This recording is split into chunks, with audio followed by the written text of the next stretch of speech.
Alright fellas, here we are back in Pokemon Masters with the overview of this new Sync Pair Scout. Is this the right image? This is the right image.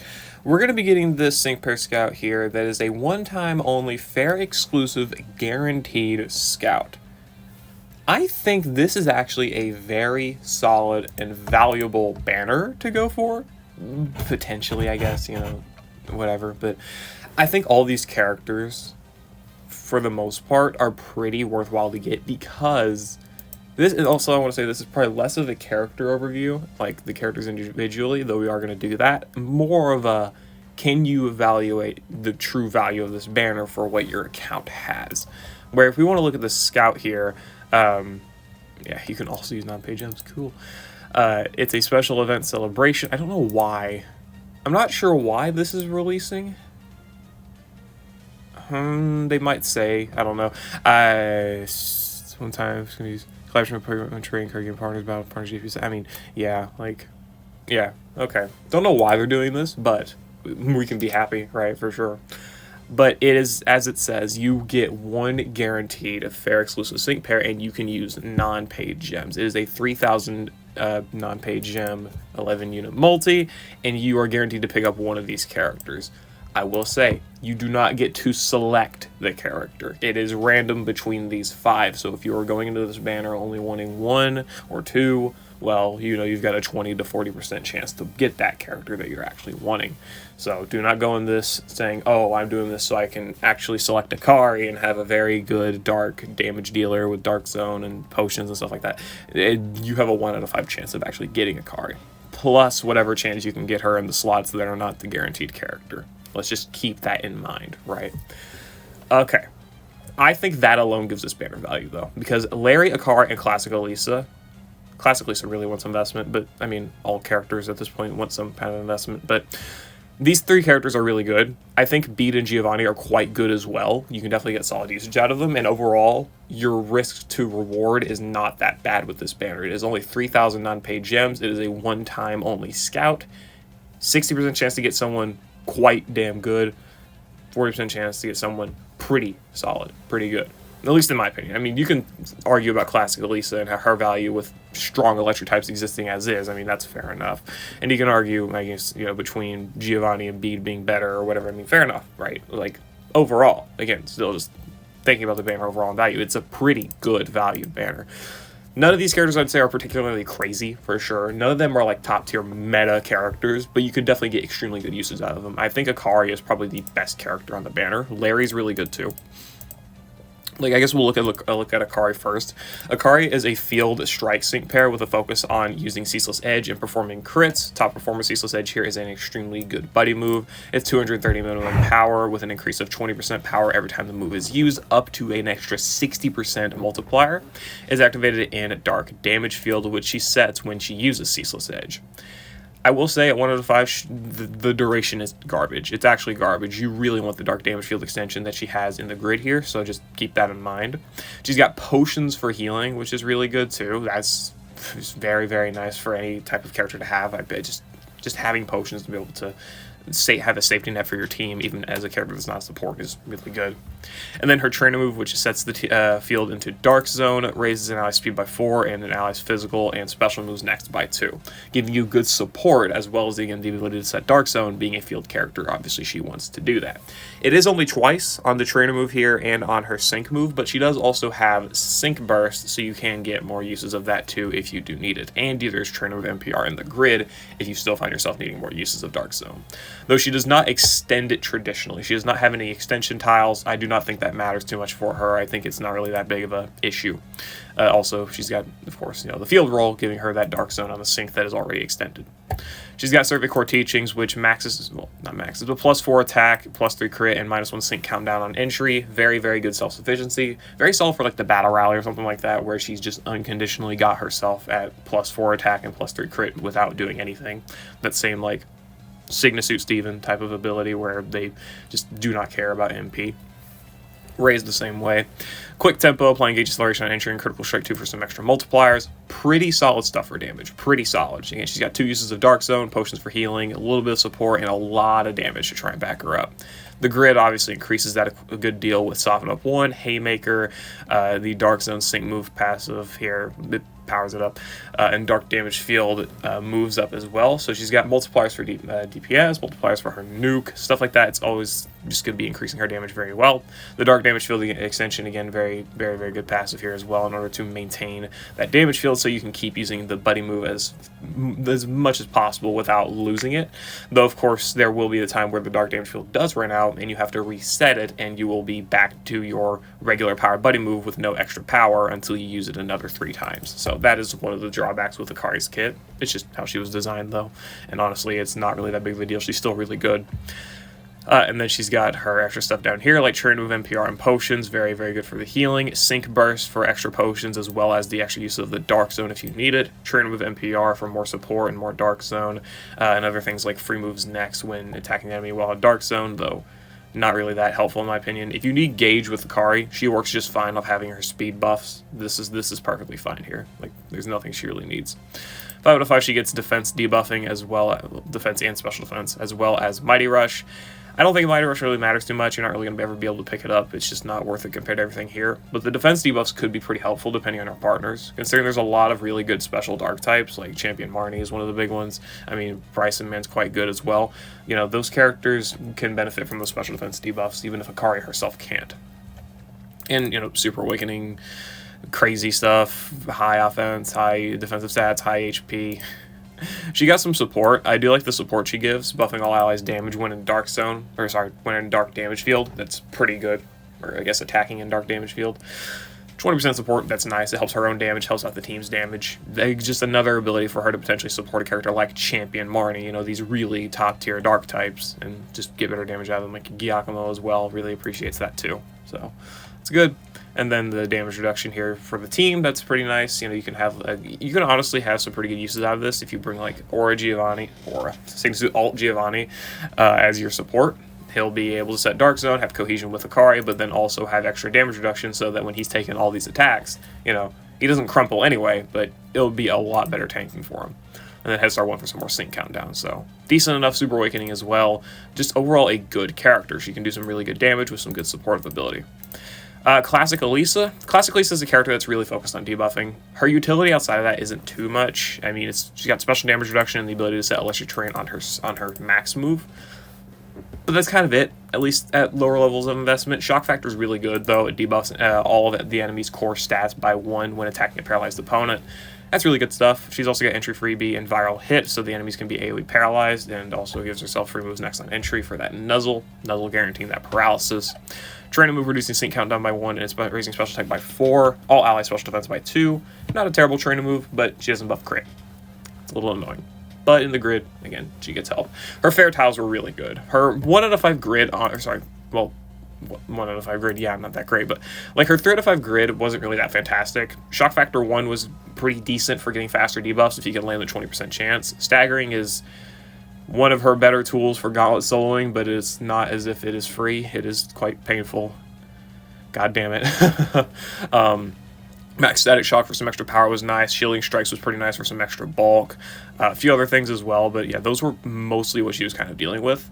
She also does not have any gradual healing. That's one of the bigger... That's not cool. We do not like a lack of gradual healing around here.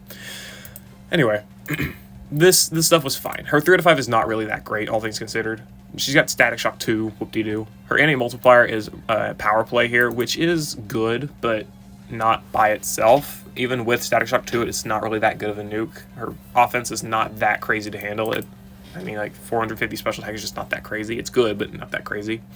5 out of 5 helped. Conductive Sync, Eagle Eye 9, Power Play, Max Countdown. This character wants 5 out of 5, so if you're getting this character, you better be planning to invest her to 5 out of 5. Whereas Akari can work well at 3 out of 5 or 4 out of 5 or something like that. Elesa just wants 5 out of 5, almost unconditionally, to be, like, extremely helpful. She gets Eagle Eye 9 for guaranteeing her own crit support, being able to buff it herself every time her Pokemon uses a move. That's just a good way to go about it. Conductive Sync, setting Electric Terrain on her Sync move. This is good to pair with other Electric Terrain setters. I can see some decent synergy with her and Florian, as, you know, just a more very recent example, I guess, as well as, like, Sygna Emmett. Sygna to Emma's pretty good because of his Uno Circle as well, so they've got some decent synergy there. She has some pretty good cohesion with a lot of Electric-type characters, just naturally. Lack of DPS hurts her, but it's whatever. The power play and the extra note of it here, this is just making her nuke very good. She's got a very, very good Electric-type sync nuke, and max countdown here for a little bit of sync countdown.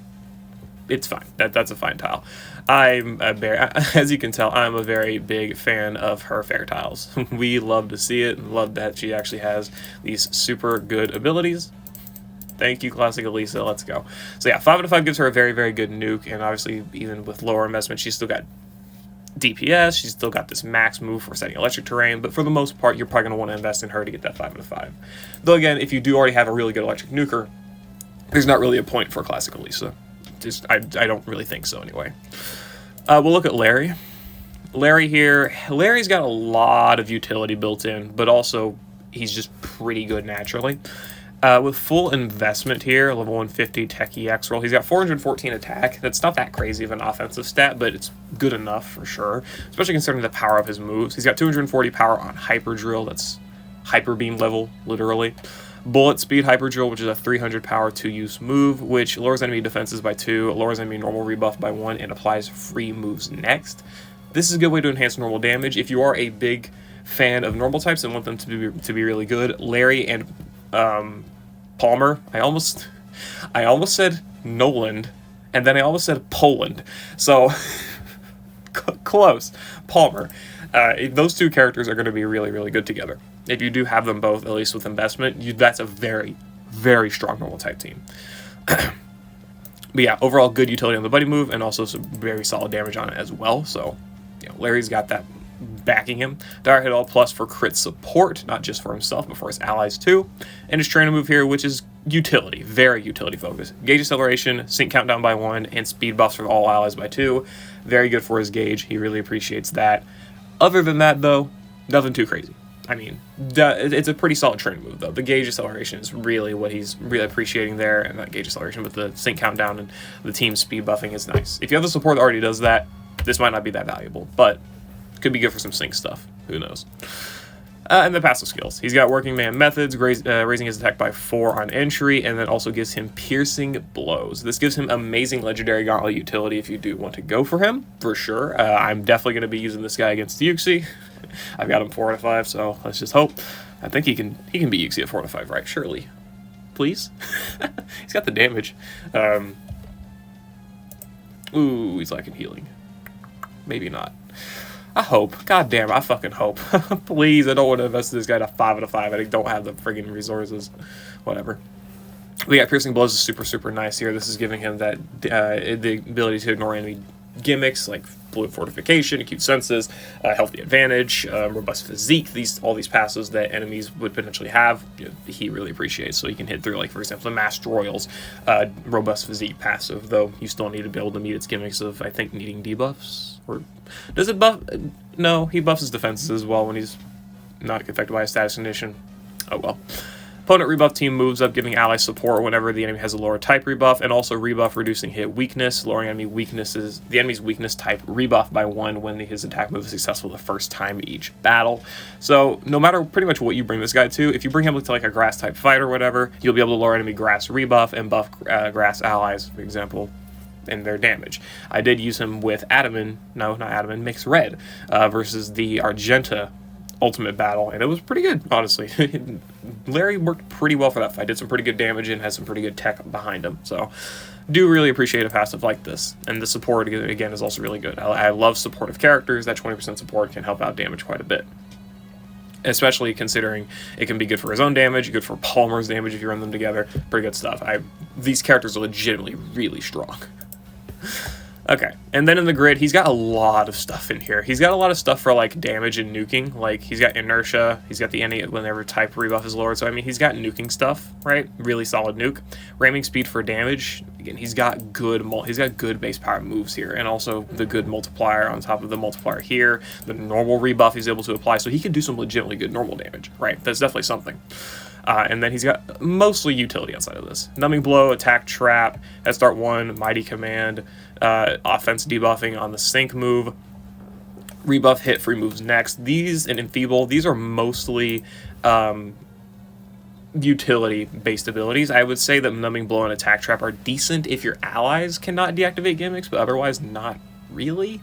Like, this can be helpful for, like, Tornadus, for sure, because it screws up its move order, but also, if you're just trying to fight an enemy that has, like, healthy advantage or acute senses, he already has the piercing blows to go through that. So for the most part, for him, it doesn't really matter, but maybe it matters for your allies, making these abilities a little bit better. Already went over the damage stuff. I mean, it's good and helpful. Mighty Command, this is fine, I guess, but you have to use train moves for it, so I'm not really a big fan of Mighty Command pretty much ever, just because it's only +1 physical moves next for using a trainer move. Team Speedy Entry and Enfeeble for debuffing defense and buffing ally speed. Gauge Management, offense enhancement, that's really, really solid stuff to have. He already does a lot of that, though, so I don't think it's that crazy. But if you need more defense debuffs, Enfeeble could be pretty good. And if the enemies somehow are really screwing your gauge, despite the fact that he's got all of this, then sure, Team Speedy Entry, I guess. That's our one for some more sync countdown. Again, he's a sprint character, kind of expected to have, and you can make use of it for some sync ramping stuff if you need to. Hit free moves next. Hit rebuffed opponent, free moves next. I mean, as it says, giving you free moves next when attacking an enemy that has a lower type rebuff. This is good for his gauge. It really helps. I don't think his gauge is going to be much of an issue in, like, any 3v3 content, but I could definitely see it being an issue in, like, a Legendary Arena setting, even despite the fact that he's got good gauge managing abilities like speed buffs and gauge acceleration. The free moves next could be very, very helpful, ensuring that he's almost always able to land an attack. So that's good on its own right. Sync move on opponent, attack and special attack down, giving offensive debuffs. That increases the team's, like, damage taking ability, his own damage taking ability. Very, very helpful. And, well, sadly, I don't have him at 5/5, but he gets Synchro Healing. This is his Legendary Gauntlet solo tile. If you really want to solo with the Legendary Arenas, a lot of Legendary Arenas with this guy, this is going to be a great tile. Otherwise, he still can probably solo. He can solo quite a few still, even without the healing here, but he definitely prefers it heavily. And also, I mean, you can just bring him with, like, a healing support or something, and he'll be fine. He'll be fine to clear pretty much anything that is tough because of gimmicks, mostly. Or, like, damage reduction gimmicks. Anyway, whatever. This, not that great. I can see this having decent usage if you combine it with Mighty Command, honestly. Like, if they can be combined pretty well, then it's fine, but they are pretty spread out here. You're not really going to be able to pick up both, not without sacrificing something important, so oh well. But yeah, Larry has a lot of solid utility with good damage output and a good nuke, and if you are just looking for a good normal type character, Larry can provide that. And also, even despite being normal type, you can run him on a lot of different teams because of all of the different utilities he's able to provide. Like, again, that rebuff is super nice for pretty much any character. That weakness rebuff, similar-ish case to, like, Costume Steven. Okay. Who else is on the banner? Is it Bede? God, I hate Bede. Bede is good, but I don't like him. I'm sorry, Bede. Not really, but okay, buddy. Let me refresh myself on this guy's kid a little bit. Yeah. Stupefaction. Yeah, maximum superpower, baffle buff. Fucking baffle buff. Okay. This guy's got a great nuke, I would say. He's got Fuzzy Strike here in the grid. He's got Innate of Confusion, which is basically Fuzzy Strike. What the hell?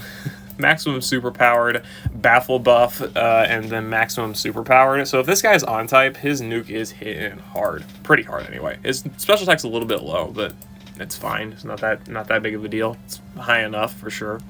But yeah, he's got this 100% multiplier here. He's got a 90% multiplier here, a 50% multiplier here, a 50% multiplier here, a 10% multiplier here.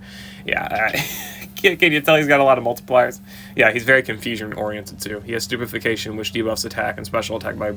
Special attack and special defense by 1 when targeting an enemy that is confused. No, this is just whenever he uses it against an opponent. So it actually doesn't have to be confused. That's my bad. But still, good stuff. I mean, that's good debuffing utility. Very nice to have. And again, the confusion is mostly from the max move, G-Max Smite, though he can also use Max Flare for Sun and Max Mindstorm for electric terrain. And he can also sync, being a fairy type, for the Fairy Zone. So he's got 3 different terrain effects, weather effects he can set, whatever, field effects, I guess, which is pretty interesting for sure. I don't know really how much of a big buff it is for him. For him, maybe it's a big buff, but for, like, wanting to use him, probably not really. I don't know. I don't know. I've never been one that's been, like, a massive fan of Bede's design anyway, but, like, that's probably just a me issue. I can accept that. I don't really care. But I don't know. He just has always seemed to be designed weird to me. He's got good gauntlet stuff. Again, that debuffing is really helpful. He's got decent self-sufficiency. The defense debuffing on himself is not that great, but he's got, like, synchro healing here. Not synchro healing. Recuperation here with the 40% HP recovery, I guess.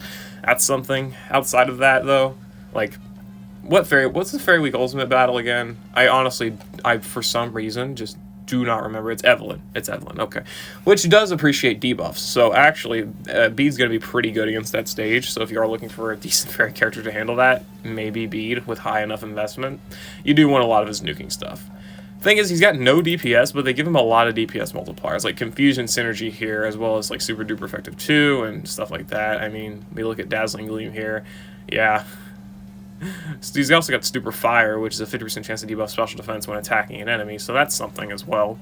A lot of like special attack and special defense debuffs, and a lot of confusion-related multipliers for the damage and nuke, and also super effective stuff. So they really want him to do some super effective damage, and well, he can work pretty well in that regard. I guess it's because they designed him to have 3 different type moves. So, like, they're like, oh, you know, he can't just hit for fairy damage, he can do fire and psychic damage, but not really, because they are 57 and 36 base power moves, even after Super Awakening, and they're literally not even 70 power. Sure.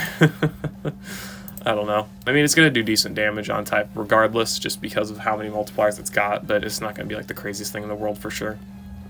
It's got a little bit of tech like Healing Sun, Speeding Sun, Precognition, Weird Recovery, stuff like that too. It's decent enough. Gobsmack for some more confusion.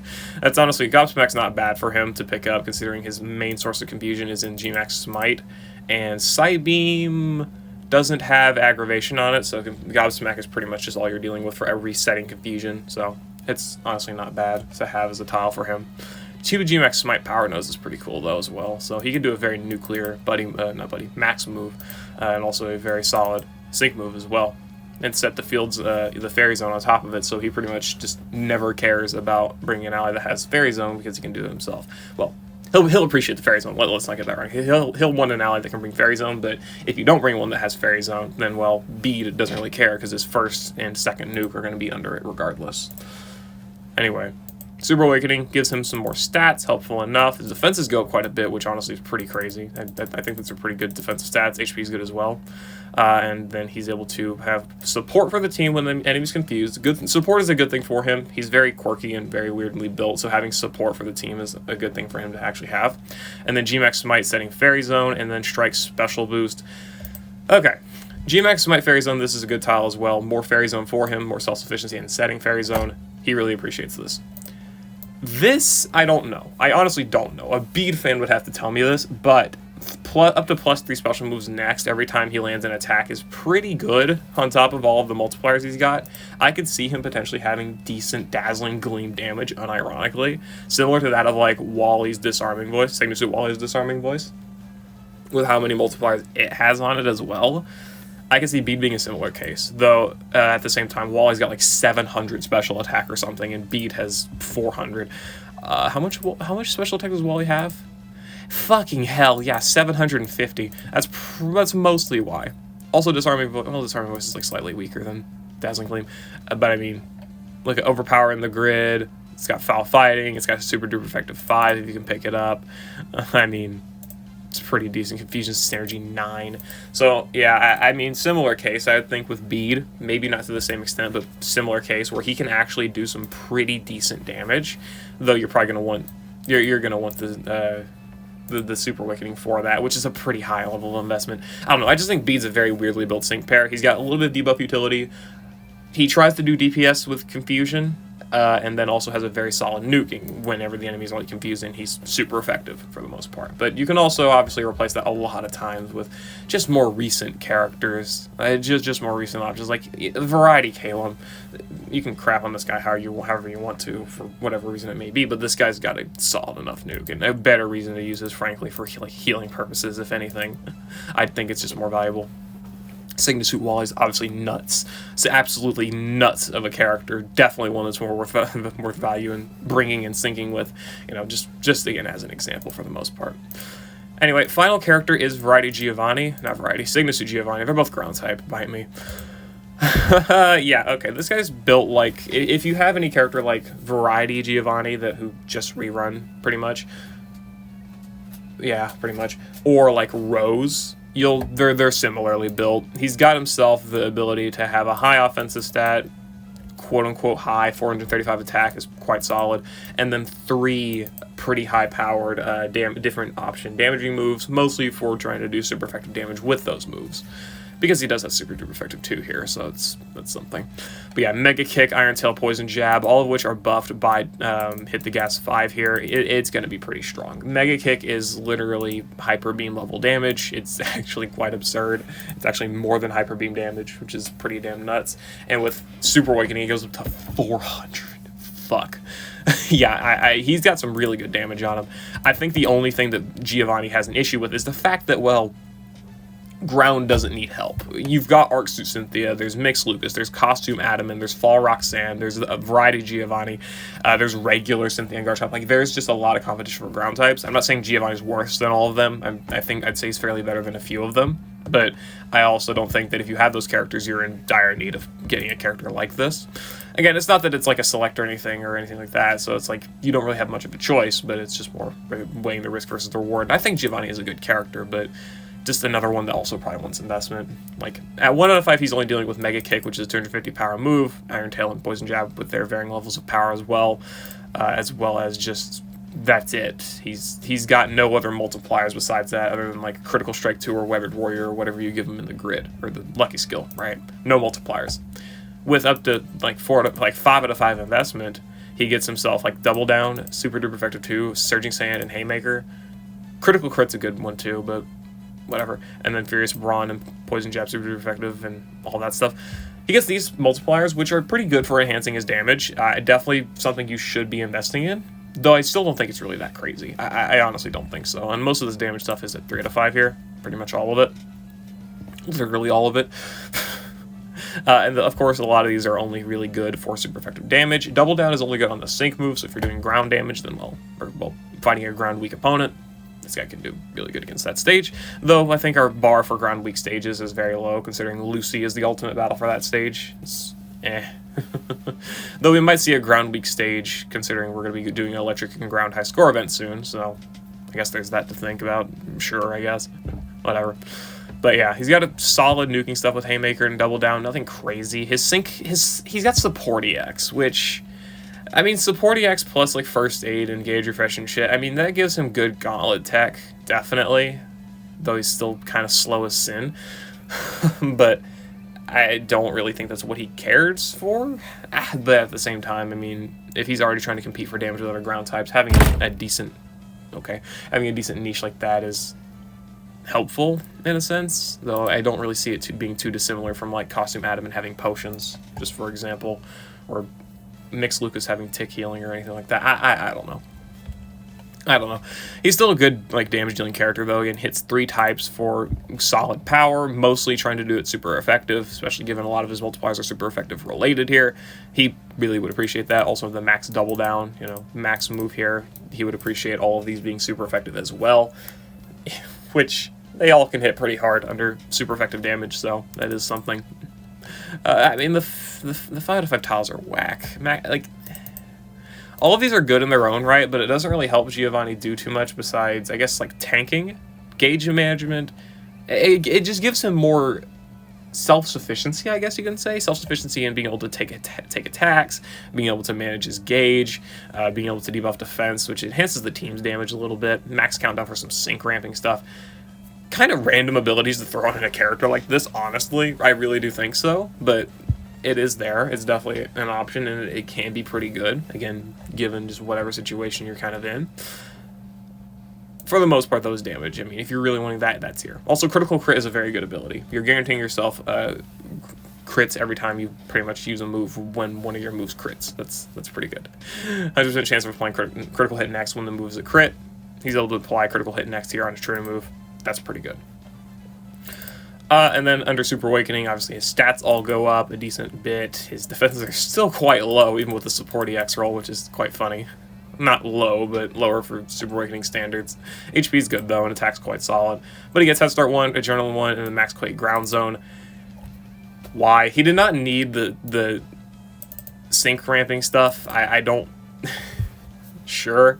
I guess like the max countdown they wanted to do that for him, but I really just don't think it's that amazing. I guess it doesn't really screw your sync countdown, so there's it's there. It's there. We'll say that it's there.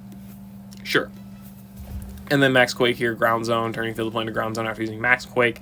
That can be helpful, especially given certain teams. Like if you want to run him with Arc Suit Cynthia for one, holy crap, the gauge. So sad. But if you can make that work, you can definitely make it work to actually give Arc Suit Cynthia more Ground Zone and actual Ground Zone under some more of her sync moves. I can see good usage there. That mostly, and obviously, I mean, it's good for him. It'll be good for his own damage as well. That's just kind of a given. Other than that, though, yeah, I think Giovanni is a weirdly designed character. He was built for damage. Like, he was really just built for damage before the Fair Tiles and all that. Like, it was pretty clear cut. Fair Tiles gave him more utility, and I was like, okay, so he can now do this stuff, but like his damage didn't get helped too much. And then his Super Awakening gave him sync countdown and Ground Zone. The Ground Zone's nice for increasing his damage, but at the same time, a lot of times you can just bring another character that sets Ground Zone, and you often want to. But if he can do it himself at least once, then he'll have some decent damage for those few turns that he's actually setting Ground Zone, and again, can potentially work well under like Arc Suit Cynthia, who can only have her Ground Zone up on her own for pretty much just 2 of her sync moves. So that's something.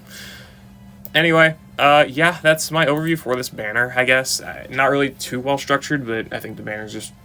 I think it's solid. I really think it's a solid banner to go for. You can get decent usage out of all of these characters for the most part. I think the worst pickup would probably be Bede or Giovanni, but Classic Elesa, if you're not planning to invest in her, could be pretty terrible too.